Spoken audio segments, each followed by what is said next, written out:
Good morning students.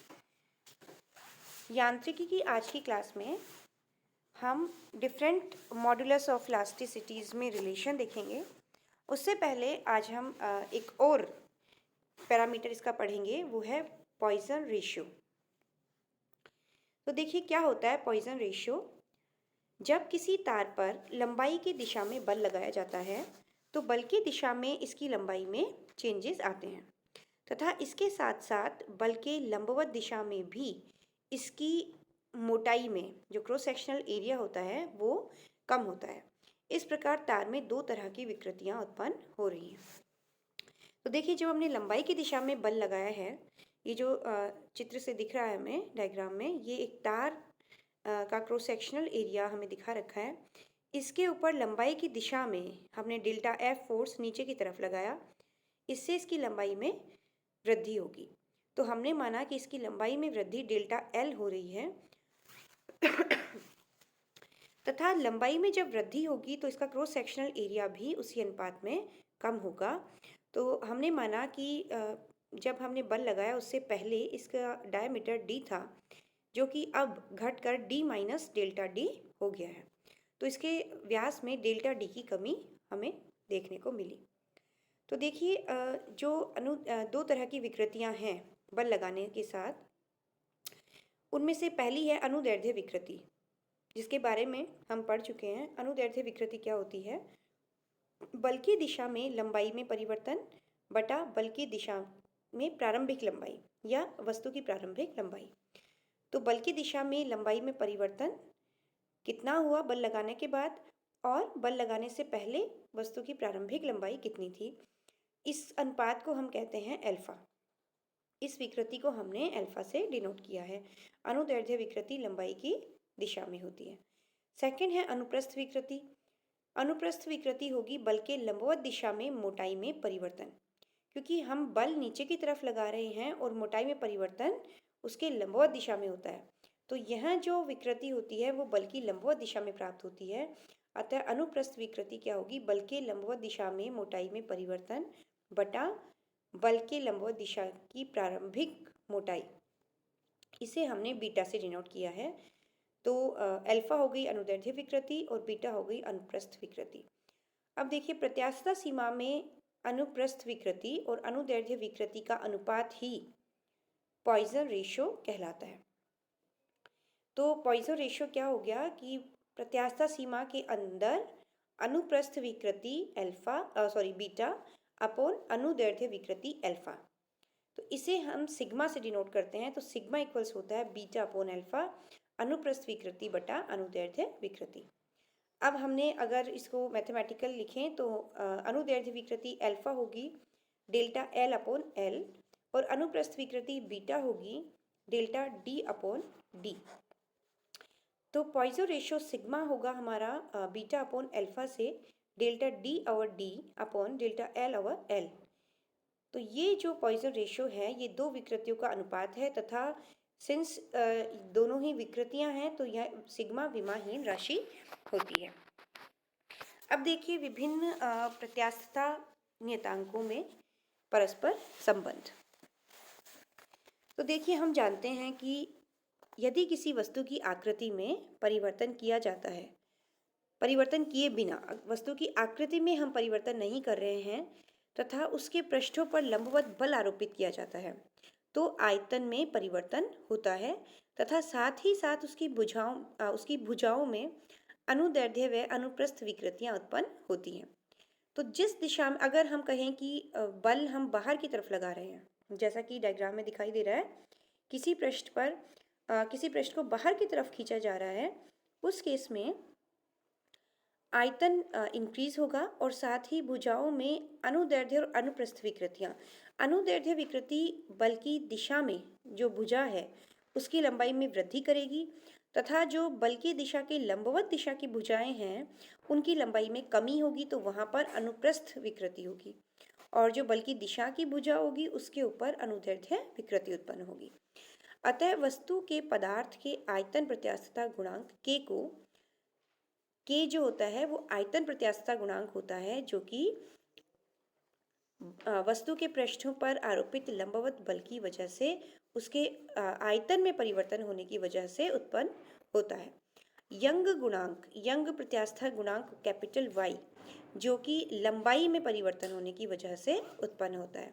और Poisson ratio sigma, जिसके बारे में हमने अभी पढ़ा कि सिग्मा क्या होता है, अनुप्रस्थ विकृति बटा अनुदैर्ध्य विकृति।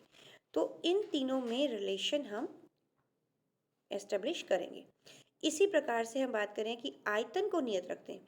अब एक सेकंड, अभी जो हमने किया उसमें के वाई और सिग्मा में जो रिलेशन निकालेंगे उसमें पदार्थ की आकृति को हम नियत रख रहे हैं। सेकंड केस में हम एक काम करते हैं कि हम आयतन को नियत रखते हैं और आकृति या अपरूपण विकृति उत्पन्न करते हैं पदार्थ में, जब जो कि स्पर्श रेखीय बल लगाने से उत्पन्न होती है। तो इसे परस्पर लंबवत प्रसार और संकुचन विकृतियों से निरूपित किया जा सकता है। अतः इस सिद्धांत से पदार्थ का दृढ़ता गुणांक नीटा, उसके यंग गुणांक वाई और पॉइजन रेशियो सिग्मा में संबंध स्थापित किया जा सकता है। उपरोक्त दोनों संबंधों के उपयोग से वाई, नीटा और के में रिलेशन प्राप्त कर सकते हैं। तो फर्स्ट देखिए वाई, के और सिग्मा में रिलेशन।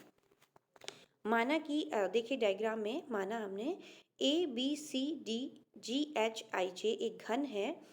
इसकी भुजाएं की जो लंबाई है वो हमने एकांक मान ली है, जैसे 1 मीटर हम ले सकते हैं।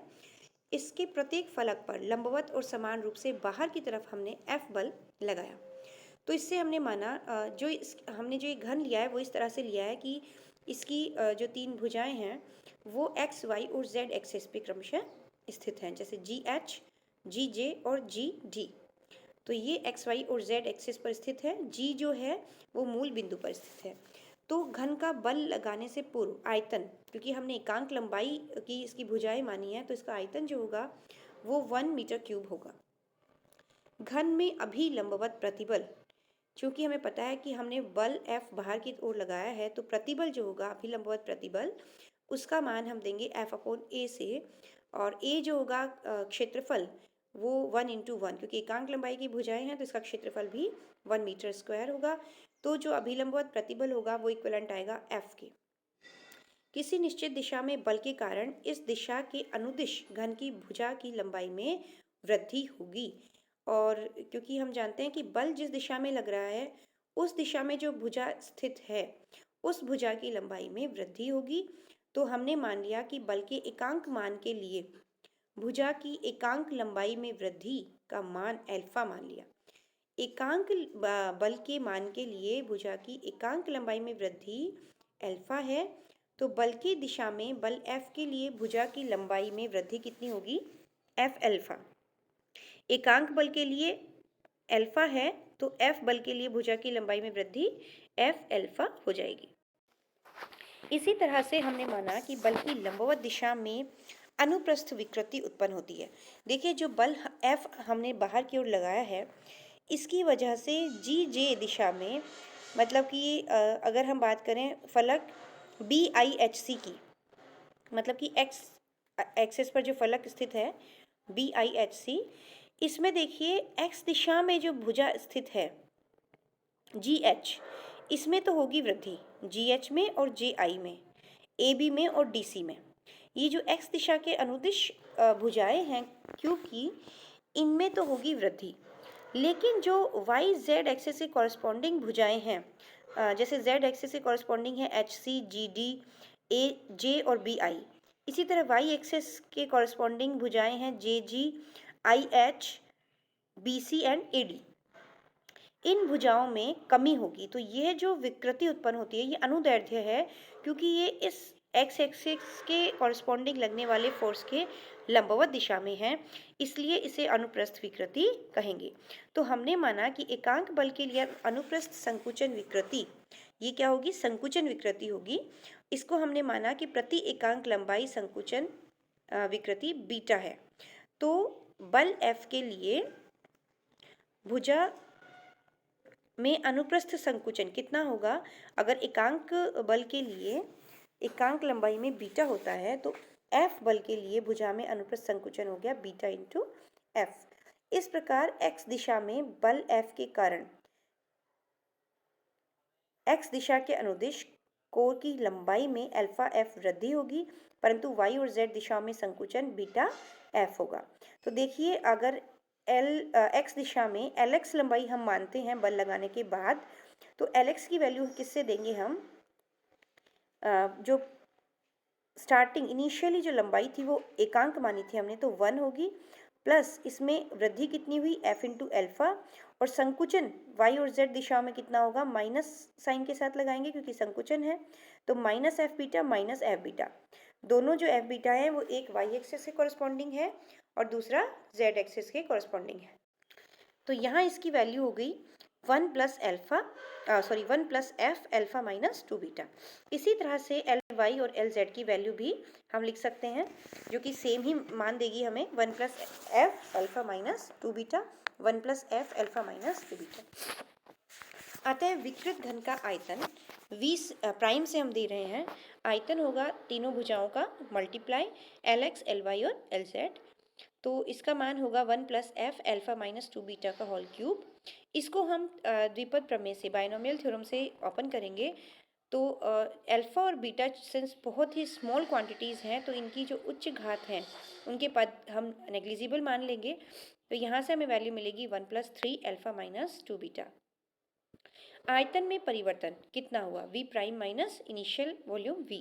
इनिशियल वॉल्यूम हमारा 1 था और v प्राइम की वैल्यू हमने अभी फाइंड आउट कैलकुलेट करी है, that is 1 plus 3 F alpha minus 2 beta. यहाँ ऊपर मिसप्रिंट है, that is 1 plus 3 F alpha minus 2 beta होगा। तो यहाँ से -1 करेंगे तो हमारे पास रिमेनिंग क्वांटिटी होगी 3 एफ एल्फा माइनस 2 बीटा। तो देखिए आयतन विकृति कितनी होगी, आयतन में परिवर्तन बटा प्रारंभिक आयतन। आयतन में परिवर्तन हमने निकाला 3f alpha minus 2 beta upon प्रारंभिक आयतन हमारा 1 है। अतः आयतन प्रत्यास्थता गुणांक bulk modulus k, capital K equals to होगा दाब प्रतिबल बटा आयतन विकृति। दाब प्रतिबल होगा force upon area, that is f upon 1 upon आयतन विकृति हमने निकाली है 3f एल्फा माइनस 2 बीटा। यहाँ से वैल्यू हो गई 1 upon 3 alpha minus 2 beta, F से एफ कैंसिल आउट हो गया। तो जो के बचा मेरा, उसमें मैं नीचे अल्फा अगर कॉमन ले लेती हूँ तो ये होगा 1 upon alpha 3 1 minus 2 beta upon alpha. एक बार इस इक्वेशन को हम छोड़ देते हैं और हम वैल्यू निकालेंगे 1 अपॉन एल्फा और बीटा अपॉन एल्फा किसके इक्विवेलेंट होते हैं। तो देखिए अल्फा जो है वो एकांक तनन बल के लिए एकांक लंबाई में वृद्धि है। अल्फा हमने क्या माना था कि इकाई बल के लिए एकांक लंबाई में वृद्धि अल्फा से डिनोट कर रहे थे, जिससे प्रतिबल क्या हो रहा है हमारा 1, प्रतिबल इक्वल्स टू 1। अनुदैर्ध्य विकृति होगी अल्फा अपॉन 1, क्योंकि अनुदैर्ध्य विकृति क्या होती है, लंबाई में परिवर्तन अपॉन प्रारंभिक लंबाई की दिशा में। तो लंबाई में परिवर्तन कितना हुआ अल्फा, और प्रारंभिक लंबाई जो थी वो हमने 1 मानी थी, तो that is equivalent to alpha. इसलिए y जो यंग मॉड्यूलस है दैट इज इक्विवेलेंट टू प्रतिबल बटा विकृति, और प्रतिबल कितना है 1 है। प्रतिबल कितना है 1 है, क्योंकि प्रतिबल क्या होता है, बल बटा क्षेत्रफल, और हमने एकांक बल के लिए, बल हमारा एकांक है और क्षेत्रफल भी क्या है, एकांक है। तो एकांक बल के लिए एकांक लंबाई में वृद्धि हमने अल्फा मानी थी, तो प्रतिबल हो गया मेरा 1 और अपॉन विकृति अल्फा है। इसके अतिरिक्त बीटा अपॉन अल्फा जो अनुप्रस्थ विकृति बटा अनुदैर्ध्य विकृति होती है वो पॉइजन रेशियो होता है, so that is denoted by sigma. और ये वैल्यूज़ हम के की इक्वेशन में रख देंगे। के इक्वल्स टू होगा 1 अपॉन अल्फा की जगह y अपॉन 3 1 माइनस 2 सिग्मा। तो ये जो रिलेशन है ये हमें y के और सिग्मा में रिलेशन बता रहा है। y को हम लिख सकते हैं 3k 1 माइनस 2 सिग्मा। तो इस तरह से हम y के और सिग्मा में रिलेशन फाइंड आउट कर सकते हैं।